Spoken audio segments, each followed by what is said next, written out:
All right. Hi, I'm Dr. Jacob Lauritzen, and this is Read, Write, and Cite, the show where I teach you how to read, write, and cite for your college classes.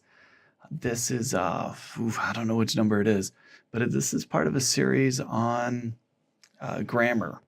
I've gone through and I've explained what grammar is and different parts of speech, what subjects are and predicates are, and that leads us up to this video where we're going to try and answer the question, what is a clause?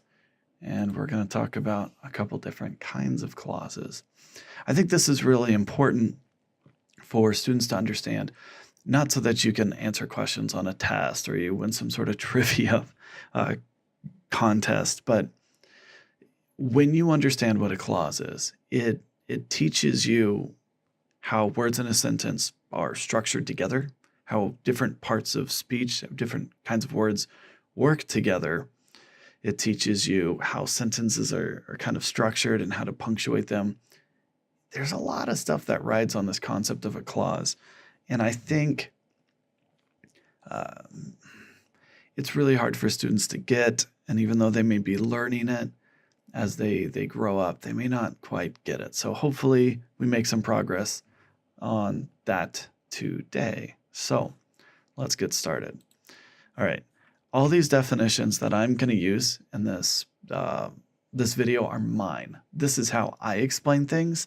You're not necessarily going to find the same definitions on Google or in a Webster dictionary, but these are the practical definitions that help me to understand and help me to explain these concepts to my students. Okay, so a clause, for the purposes of this video, it's a group of words that kind of work together grammatically, right? So you can see them structured and stacked and working together within a sentence to build a sentence. And one thing I think that's really important that I always try to make clear with my students is grammar, the structure of grammar is not about the meaning of the sentence.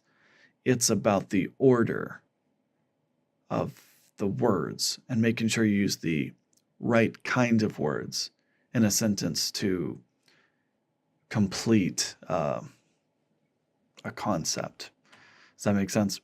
You can use the same structure on an infinite number of sentences. The meaning is going to change based on the vocabulary you use, but the kinds of words you use help the structure stand. Okay, so for this video, a clause is a group of words that work together as a grammatical unit. Okay, so I'm going to talk about two different kinds of clauses. I know there are more, but I think most people, this is all you really need to understand. Independent clause and dependent clause. So independent can be by itself, independent. Dependent cannot be by itself, dependent. Let's explain what that means. All right. So an independent clause, using the definition we did before, more specifically, it's a group of words that comprises a subject, a verb, and a complete thought. And because of that, it can stand alone as its own sentence. In other words, and I have another video that explains this, an independent clause is a simple sentence. But it has to have its own name because it can also be part of other kinds of sentences, which I'll explain in another video. But for our purposes today, an independent clause is a group of words. It's going to include a subject, a verb, and it's going to complete the thought that the verb kind of starts. Does that make sense? That's what you need for an independent clause. You can add information before that. You can add information in the middle between the subject and the verb, and you can add information at the end, but this will always be here and almost always in this order with very, very, very few exceptions. So independent clause is incredibly important.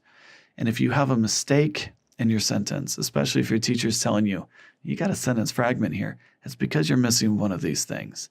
It's not an independent clause. It's missing a subject, a verb, or you haven't completed the thought. Okay, so let's look at an example. Dr. Lauritzen made a video. I made a video, right? So what I have highlighted right here, if you can see the mouse, I don't think it's showing you the mouse. Okay, where it says Dr. Lauritzen, that is the subject. That is what the sentence is describing. It's the first part of this independent clause where it says made, that is our verb. Where it says a video, that is the thought that is completed, that completes what is being made. Okay, this by itself could be part of a larger sentence. It also could be its own sentence. So it's independent. You with me so far? I hope so.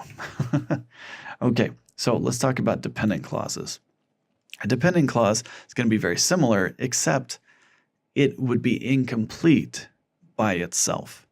Its purpose is to add information to an independent clause. Does that make sense?